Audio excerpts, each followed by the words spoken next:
Eh bien, nous avons ce soir la chance d'avoir avec nous Yann Gagné. Bonsoir Yann. Bonsoir Dominique. Alors, pour ceux qui n'ont pas la chance de te connaître, nous, on a eu le bonheur de t'avoir avec nous le 28 mai à la conférence de Paris. Tu es le gérant de la société Pierre et Valeurs. Si tu dois présenter Pierre et Valeurs en deux mots, qu'est-ce qu'il faut retenir?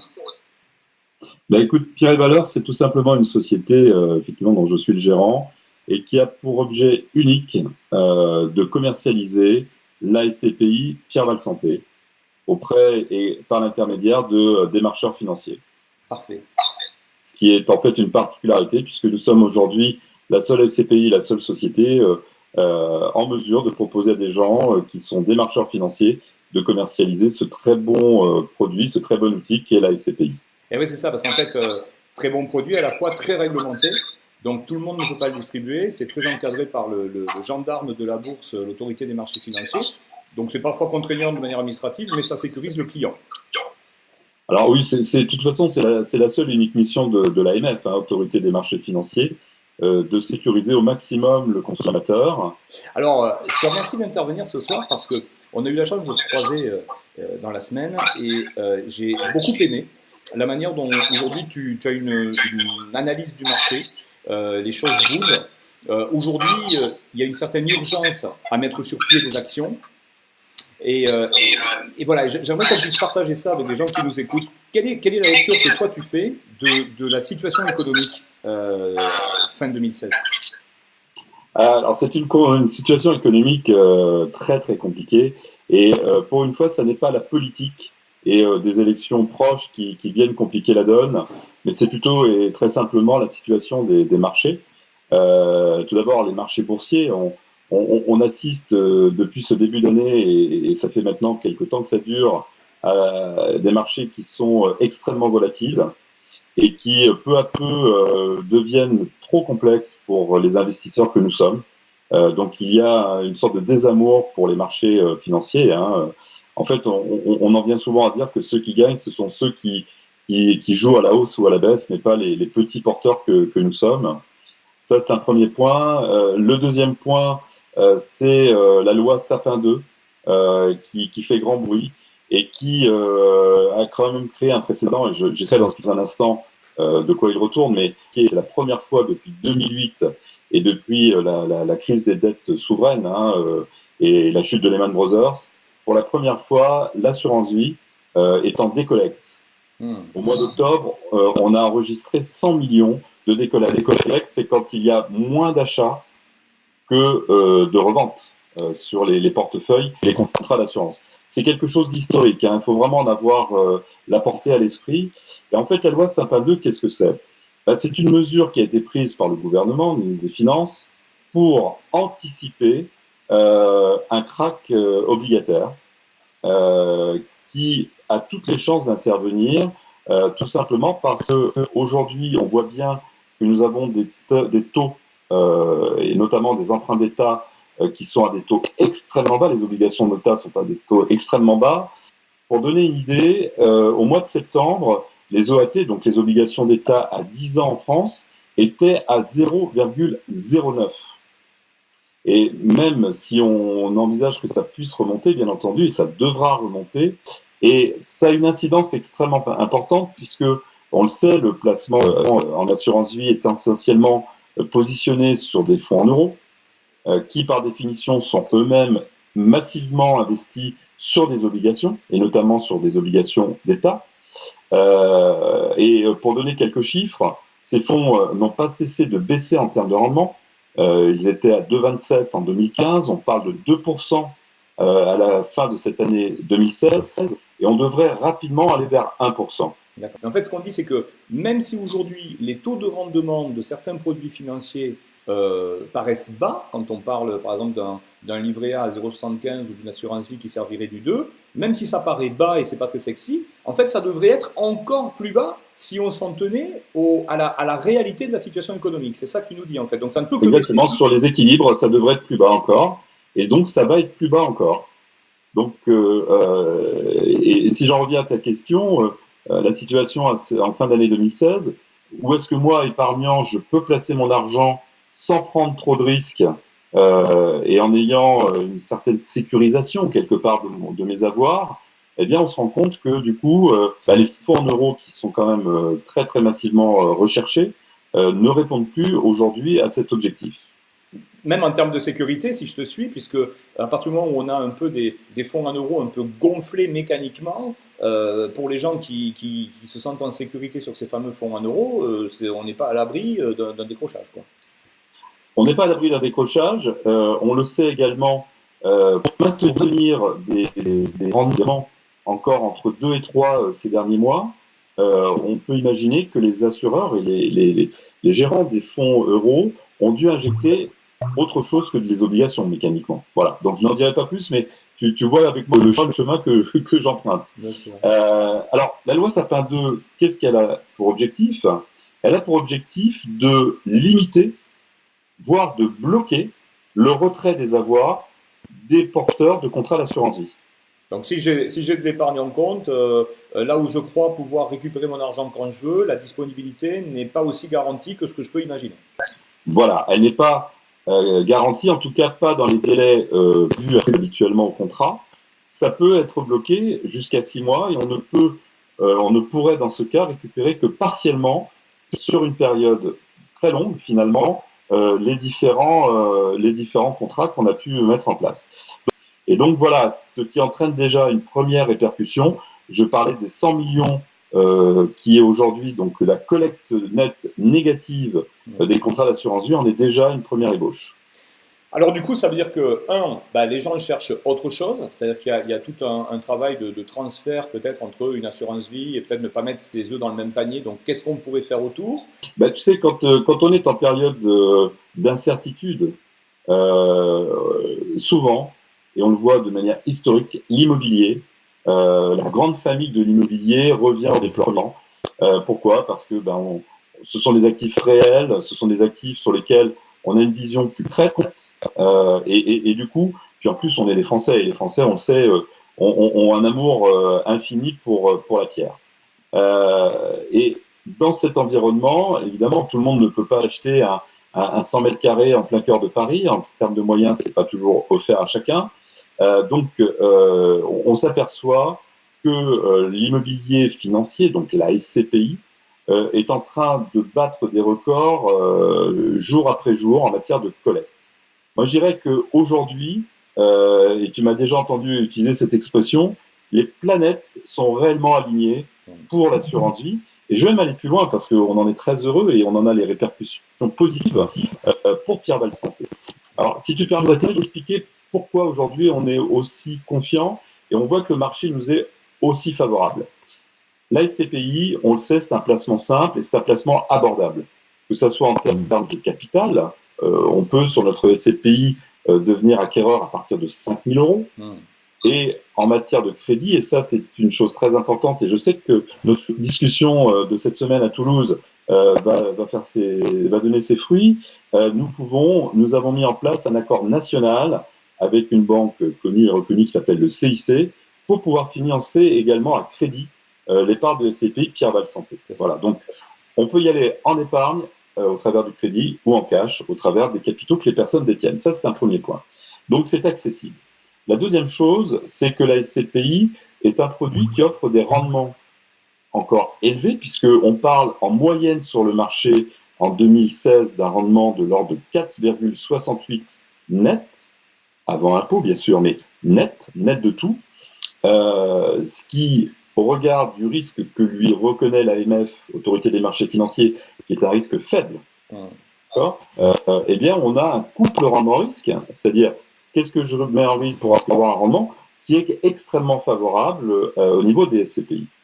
Un autre argument, c'est que la SCPI, un produit immobilier, donc on l'envisage sur le long terme, plus de 10 ans, un produit quand même que l'on peut acheter, bien entendu, et puis si on a un petit pépin, on peut le récupérer. Aujourd'hui, les délais sont de 3 semaines à 1 mois maximum, et puis imaginons qu'on ait mis 100 000 euros, voilà, eh bien, si j'ai besoin de 20 000 euros, je ne suis pas obligé de tout revendre. Je peux revendre juste les 20 000 euros dont j'ai besoin. Le reste continue à créer des rendements et des rendements très favorables. Ben, c'est super souple en fait. Je fais des allers-retours comme je veux. J'ai à la fois la disponibilité, une sécurité qui est validée par l'autorité des marchés financiers en tant que risque faible, et puis la performance que tu viens d'évoquer. Voilà. Alors, n'allons pas trop loin non plus. C'est pas un produit, je rentre, je ressors. Hein. D'ailleurs, je vais te donner un chiffre qui est extrêmement édifiant sur le taux de satisfaction des porteurs de parts de SCPI. C'est qu'aujourd'hui, en lycée sur 3 ans, on calcule sur les périodes de 3 ans, on rachète moins de 1% des portefeuilles SCPI détenus. C'est exactement 0,9. Je ne connais pas d'actif financier, puisque ça reste un actif financier, qui soit aussi peu constant. Et tu sais, l'expression qu'on utilise, parce que souvent on associe la SCPI et la création de revenus que cela génère à un produit pour préparer et vivre sa retraite. Mon expression là-dessus, c'est de dire on ne revend pas sa retraite. Oui. Donc une fidélité. Les gens restent sur le placement durablement, en fait. Et ça, c'est très, très rassurant. Et on vient de connaître on a connu un premier semestre extrêmement positif, puisque les SCPI, qui avaient déjà battu un record avec une collecte de l'ordre de 5 milliards en 2015, ont augmenté leur collecte de 32% sur le premier semestre, avec un chiffre de 2 milliards 6 de collecte. Et on envisage qu'à cette fin d'année, d'enregistrer une collecte brute de 6 milliards d'euros sur les SCPI. C'est-à-dire 1 milliard de plus que l'année dernière. Donc ça, c'est vraiment le signe que c'est un placement qui est de plus en plus recherché par les investisseurs. Et puis, un point qui est extrêmement important, c'est que dans cet environnement des SCPI, aujourd'hui, les SCPI les plus recherchés, les plus plébiscités, sont les SCPI thématiques. C'est-à-dire celles qui racontent une histoire, celles qui ont choisi d'investir sur un secteur bien déterminé. Et la vie est belle, puisque nous avons, avec Pierre Val Santé, une véritable SCPI thématique, puisque je le rappelle, nous sommes la seule SCPI du marché investie à 100% sur des actifs de santé. Et en plus, ça rend service, il y a un petit côté citoyen, puisque la France et l'Europe ont besoin de lits pour accueillir les malades et pour accueillir les personnes âgées. Plus que jamais, on est dans le sociétal, hein, on est vraiment dans le sociétal. Je disais encore tout à l'heure qu'aujourd'hui, on a un Français sur 3 qui a plus de 50 ans, faisant partie de cette population depuis quelques temps maintenant. Ça ne se voit pas. Merci, mais je vais te maquiller avant l'émission, hein, c'est pour ça. On voit que c'est à partir de là qu'on a de plus en plus besoin d'accès à la santé. Toutes les statistiques et toutes les études que nous connaissons aujourd'hui déterminent qu'on vivra de plus en plus longtemps, d'accord, mais qu'en même temps, on aura besoin forcément de plus d'actifs de santé, parce qu'on aura besoin de plus d'opérations, de plus de moments où on aura la nécessité d'être dans des établissements de santé. Donc, le problème que nous avons, c'est qu'on a déjà une pénurie aujourd'hui. En France, il n'est pas rare d'attendre 2 ans pour pouvoir accéder à un EHPAD. Qui est donc souvent un moment délicat. Hein. C'est pour les personnes âgées dépendantes. On est dans le milieu hospitalier et c'est parfois, et tu le sais, on est très sensible à cette cause, autour des maladies neurodégénératives. 2 ans. Eh bien, malheureusement, pour prendre simplement le cas d'Alzheimer, qui est un fléau terrible, hein, nous avons en France chaque année 250 000 cas d'Alzheimer nouveaux, et au mieux, on arrive à créer entre 5 et 10 000 chambres, ou lits, on appelle ça des lits dans ce domaine, pour accueillir des malades frappés d'Alzheimer. Donc voilà, ça ne va pas s'arranger. Donc tout ce qui peut être fait, forcément, va aider les gens à vivre vieux, c'est bien, mais à vivre du mieux possible, en étant accueillis dans des lieux adaptés. En fait, si on reprend les SCPI, l'histoire des SCPI est vieille, ça fait 40 ans que ça existe, la SCPI. Au début, c'est un investissement uniquement dans les bureaux. En fait, si toi et moi, on est riches, mais pas assez, et qu'on se dit, bah oui, mais si on se met tous les deux, on peut acheter une tour à la Défense, c'est ça l'histoire de la SCPI. On mutualise nos moyens pour pouvoir acheter quelque chose d'important. Voilà. Donc aujourd'hui encore, plus de 60% du patrimoine des SCPI sont détenus par des bureaux. Ensuite, il y a eu le commerce. Et notamment tout ce qui va concerner beaucoup de commerce autour les moyennes surfaces qu'on trouve autour des grands supermarchés, des hypermarchés, des Leclerc, des Auchan, ce genre de choses. Bon. Or, la difficulté que nous rencontrons, c'est que le monde du travail, comme le monde de la consommation, ont largement évolué. Le travail, aujourd'hui, on parle de télétravail, travail de chez soi, c'est ce qu'on fait, toi et moi, à l'instant, là. Absolument. On parle de coworking. On parle également d'entreprises qui ont fini par arrêter d'avoir des dépenses somptuaires pour avoir des sièges sociaux magnifiques en plein cœur de Paris, où toute la société est là. On a commencé par envoyer les fonctions support, les comptables et autres de l'autre côté du périph'. Enfin, là, c'est très parisien, mais ça image. Donc voilà. Puis on a gardé juste les très beaux bureaux pour les quelques cadres supérieurs. Bon. Donc ça veut dire qu'aujourd'hui, les SCPI qui ont beaucoup investi dans ce type de bureau, et notamment dans le quartier central des affaires à Paris, qui est de la gare Saint-Lazare pour l'identifier, on voit beaucoup de bureaux à louer. Donc qu'est-ce qui se passe? Les SCPI, pour éviter ce qu'on appelle la vacance locative des locaux libres, sont obligés de renégocier les loyers en cours de bail, et du coup on a une baisse mécanique des rendements. C'est ça. Ce qui explique la baisse, puisque si on a 4,68 de rendement moyen pour toutes les SCPI, on est encore très favorable. Il faut savoir qu'il y a encore 3-4 ans, on était à 5,15. Voilà. Donc, ça, c'est une chose. Le commerce, eh bien, le concurrent du commerce, c'est le e-commerce. Aujourd'hui, on achète de plus en plus sans se déplacer, en se faisant livrer. C'est écolo, c'est parfois et assez souvent moins cher. Donc, et pratique. Et c'est pratique. Donc, aujourd'hui, ce qui fonctionne extrêmement bien, d'ailleurs, on voit ça éclore un petit peu partout dans les cœurs de ville, c'est les petites surfaces de distribution. Donc, on appellera ça le Carrefour Market, le Franprix, le Dailymonop à Paris. Bon, voilà, c'est ça qui fonctionne. Par contre, les moyennes surfaces, un peu périphériques aux villes, sont en train de prendre beaucoup de retard parce qu'en plus, elles ont leur propre e-commerce qui les concurrence. Voilà. Donc, aujourd'hui, concrètement, à l'intérieur des SCPI, on peut dire que ces actifs-là continuent à délivrer du rendement et largement supérieur à ce qu'on peut considérer par ailleurs, mais sont un peu en perte de vitesse en matière de rendement. Parallèlement, pour notre SCPI Pierre Val Santé, et j'y viens, l'énorme avantage, c'est que nous ne sommes pas une SCPI basée sur des données économiques, comme la consommation ou les bureaux. Nous sommes sur des SCPI basées sur des données démographiques. Et là, tous les chiffres tendent à prouver que on aura de plus en plus besoin d'actifs de santé, qu'il en manque de plus en plus malgré tout, et que forcément, c'est la loi du marché. Quand on a une offre qui est restreinte et une demande qui ne cesse d'augmenter, l'offre est forcément favorisée. Ce qui veut dire que nous avons des exploitants dans l'ensemble des actifs que nous avons achetés qui ont des taux d'occupation financiers et physiques proches de 100%. On est à 99% précisément.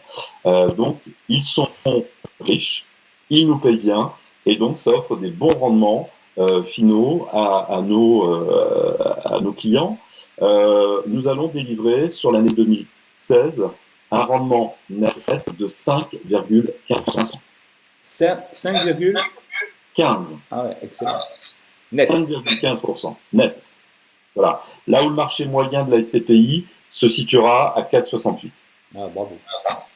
Voilà. Et question, Yann, je crois qu'aujourd'hui, vous êtes à deux doigts sur la SCPI Pierre Val de franchir le seuil des 100 millions d'euros collectés et donc investis. Donc, c'est un succès. Ouais. Alors, ça aussi, oui, c'est une grande satisfaction, puisque la SCPI, rappelons-le, n'est pas très vieille. Elle va avoir 3 ans en ce mois de décembre 2016. Et nous sommes actuellement sur un rythme de l'ordre de 8 à 10 millions de collectes mensuelles. Donc, nous cassons là actuellement la barre des 100 millions et nous allons augmenter le capital de la SCPI en le passant à 300 millions d'euros. Voilà. Donc, rassurez-vous, vous qui nous écoutez avec Dominique, vous en aurez. Écoute, en tout cas, merci. Il y a juste une dimension que je voudrais rajouter, c'est le facteur humain. Et vraiment, je te remercie personnellement d'être là au nom de toute l'équipe parce que on a des gens qui nous regardent, qui peuvent être des gens qui travaillent avec nous ou des clients. Vous faites du beau boulot parce que, on connaît bien la maison avec Jean-Jacques Olivier, David Fink. Voilà, vous êtes une très très belle équipe et vous avez ce sens aigu de faire à la fois du placement efficace mais aussi du placement responsable. Le principe ici, c'est que je crois qu'on est dans une époque où le facteur confiance est la clé. Est-ce que tu aurais envie de glisser peut-être un mot aux gens qui nous écoutent, peut-être qui veulent devenir clients ou qui se disent, voilà, c'est quoi ta philosophie? C'est quoi ton approche du client? Où est-ce qu'on remet le sens dans tout ça? Mon approche du client, comme je disais, comme je fais partie du tiers de cette population française qui a plus de 50 ans, ça fait quelques années que je suis avec et face à des clients et avec beaucoup d'équipes commerciales. La vie, je te le dis souvent, c'est une carte de crédit. Donc, pour pouvoir garder du crédit, il faut des produits respectueux avant tout du client, de son objectif, et des produits respectueux aussi, je pense, de ce qu'on appelle le commerce partagé, l'économie partagée. Chez Pierre-Val Santé, nous sommes extrêmement attentifs à ça, puisque tu le sais, on est très très proche de l'Institut du cerveau et de la moelle épinière. D'ailleurs, la SCP, la société de gestion Eurial Asset Management, chaque année donne un pourcentage de sa collecte pour que la recherche, notamment sur l'ensemble des maladies neurodégénératives, puisse progresser, pour qu'on puisse vivre vieux mais vivre bien. Donc je pense que la SCPI Pierre-Val Santé est à la fois un produit qui économiquement a du sens, mais c'est un produit qui a également une portée sociétale à laquelle je suis certain et convaincu, je le vois tous les jours. Les personnes qui commercialisent Pierre-Val Santé ont quelque chose en plus à dire et à proposer à leurs clients. Et on le voit très bien dans les rendez-vous ventes que nous réalisons. Les clients très vite adhèrent à ce projet. On leur parle de leur vie finalement. On leur parle de la vie des gens qui les entourent. On a tous cette anxiété de vieillir, puis on a des parents qui sont, j'en sais quelque chose, en train de vieillir, et puis c'est pas toujours facile. Et de se dire qu'il y a des choses qui sont dans ce sens-là, écoute, ça a du sens, et c'est vraiment ce que nous on veut faire, de faire en sorte que globalement nos clients soient satisfaits et préparent dans les meilleures conditions leur retraite, puisque c'est bien de cela dont on parle, et puis d'être utile. Et je pense que quand on fait les deux, on a fait quelque chose de bien, et le soir on touche l'esprit serein. Super. Ben, écoute, en tout cas, nous, on était vraiment ravis de t'avoir ce soir. On essaiera peut-être d'abuser de toi régulièrement dans nos sections parce que, voilà, il y a à la fois cette compétence, ce côté chaleureux, et puis c'est un vrai plaisir de pouvoir partager comme ça cette vision de l'activité économique. Donc, voilà. Merci pour avoir été avec nous. Le mot de la fin? Ben, écoute, tu sais que je suis ton homme quand tu veux, et depuis quelques mois maintenant, je suis Impact Expert avec beaucoup de plaisir. Donc, je suis à votre disposition, tout simplement. Merci beaucoup, Yann. On te souhaite une excellente fin de journée et puis au plaisir d'un prochain échange. À très vite. À très vite.